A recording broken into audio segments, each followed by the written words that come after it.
Bayangkan kita kembali ke abad kedua di pesisir pantai yang kini kita kenali sebagai Malaysia.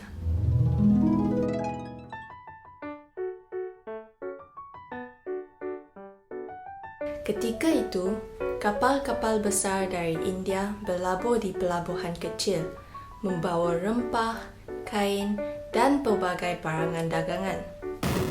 Tetapi, mereka tidak hanya membawa barang dagangan. Mereka juga membawa cerita-cerita, ajaran dan kepercayaan yang baru bagi penduduk tempatan.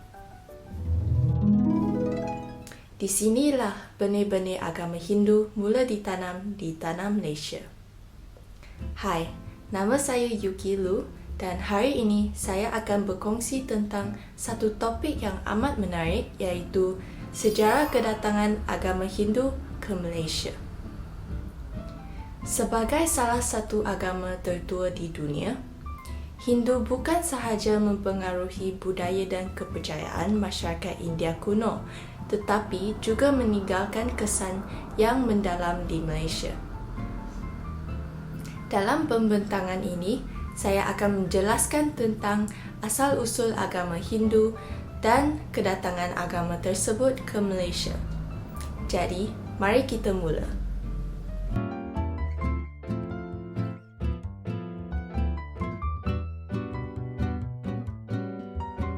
Agama Hindu mula muncul sekitar 2500 hingga 1500 sebelum Masihi.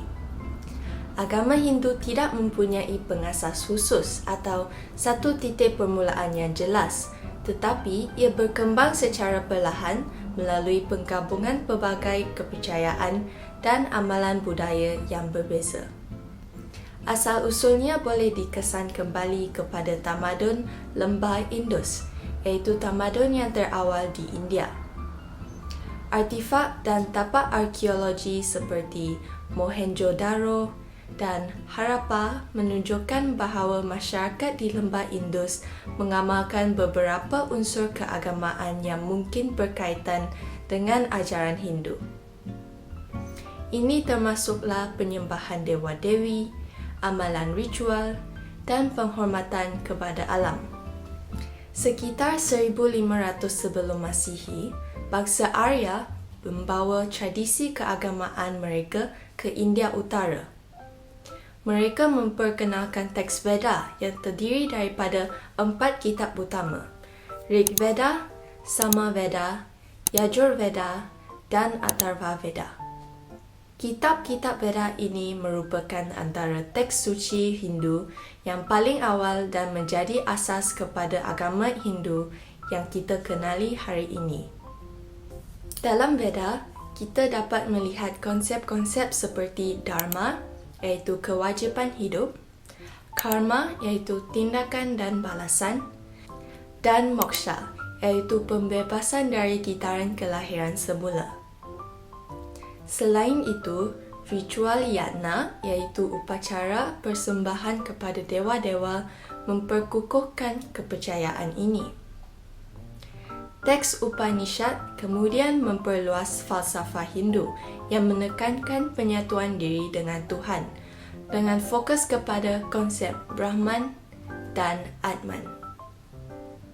Dengan perkembangan agama Hindu, muncul 3 aliran utama: Shaivisma, Vaishnavisma, dan Shaktisma. Shaivisma menekankan peranan Shiva sebagai pencipta, pemelihara, dan pemusnah alam semesta.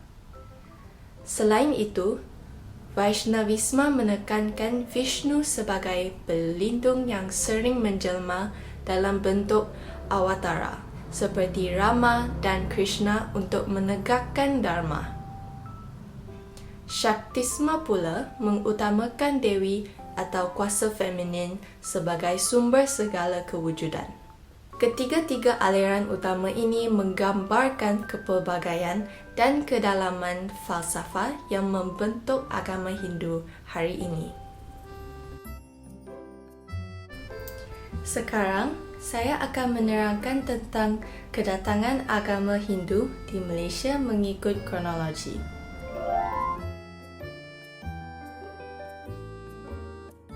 Kedatangan pertama agama Hindu ke Malaysia mula berlaku seawal abad kedua dan ketiga Masihi melalui pedagang-pedagang India yang datang ke semenanjung Tanah Melayu. Mereka membawa bersama budaya, bahasa dan kepercayaan Hindu. Mereka menyebar agama Hindu ke dalam masyarakat tempatan di kawasan pelabuhan dan kerajaan-kerajaan awal. Pada waktu ini, kerajaan-kerajaan awal seperti Langkasuka di utara semenanjung dan Kedatua di Lembah Bujang menjadi pusat utama penyebaran agama Hindu. Agama Hindu menjadi agama utama di kawasan-kawasan tersebut dan mempunyai pengaruh yang kuat dalam budaya Melayu awal. Kedatangan agama Hindu membawa perubahan besar dalam kehidupan masyarakat tempatan, bukan sahaja dalam hal keagamaan tetapi juga dari segi budaya, bahasa, seni dan sistem sosial. Raja-raja di kerajaan-kerajaan ini menerima pengaruh dari tamadun India, termasuk sistem pemerintahan dan falsafah Hindu yang kemudian diintegrasikan dalam struktur kerajaan mereka. Contohnya, konsep Raja Dewa dari Hindu memperkukuhkan kedudukan raja sebagai pemimpin yang disucikan. Ajaran Hindu juga diserap dalam budaya tempatan.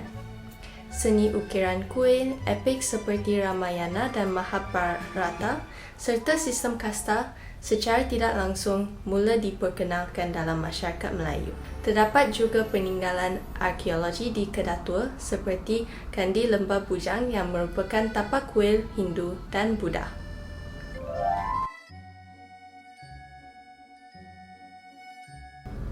Walau bagaimanapun, pedagang dari Timur Tengah mula datang dan memperkenalkan ajaran Islam pada abad ke-13. Kerajaan-kerajaan seperti Kesultanan Melayu Melaka menerima Islam yang menjadi agama rasmi dan berkembang pesat di rantau ini. Akibatnya, agama Hindu mula berkurangan pengaruhnya dalam kalangan masyarakat tempatan. Namun, ia tidak hilang sepenuhnya.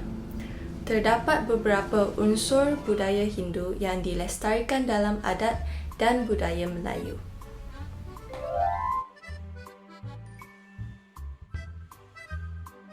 Kemudian, pengaruh agama Hindu juga berlaku semasa era penjajahan British pada abad ke-19.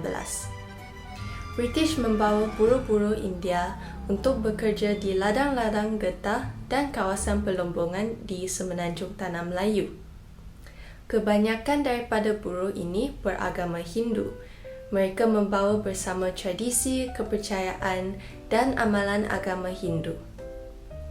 Komuniti Hindu yang kukuh mula terbentuk di kawasan-kawasan ladang dan bandar utama di semenanjung Tanah Melayu.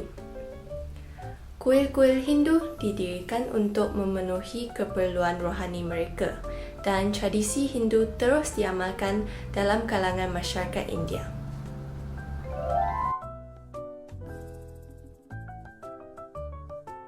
Selepas merdeka pada tahun 1957, Merdeka! masyarakat Hindu yang kebanyakannya terdiri daripada keturunan Tamil terus mengamalkan agama dan budaya Hindu di Malaysia. Kuil-kuil Hindu mula didirikan dengan lebih banyak dan perayaan Hindu seperti Thaipusam dan Deepawali diiktiraf dan diraihkan secara rasmi.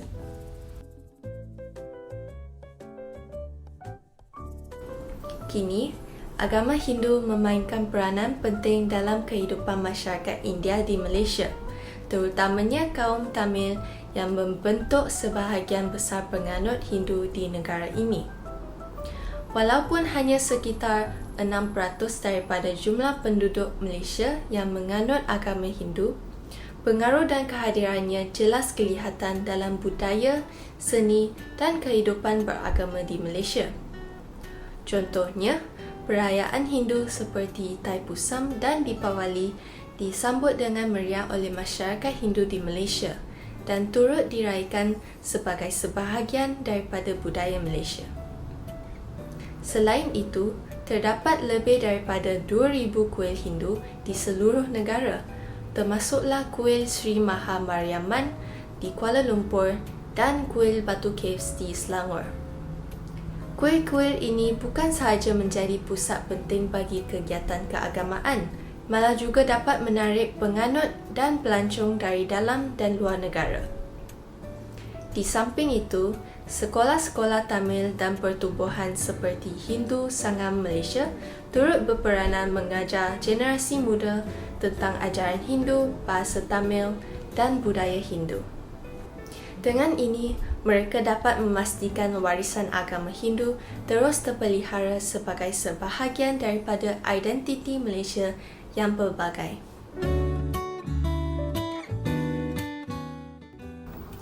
Sebagai kesimpulan, sejarah kedatangan agama Hindu ke Malaysia bukan sekadar kisah pertukaran agama atau budaya, tetapi ia melambangkan kekuatan interaksi manusia dan pengaruh yang melampaui batas geografi dan waktu.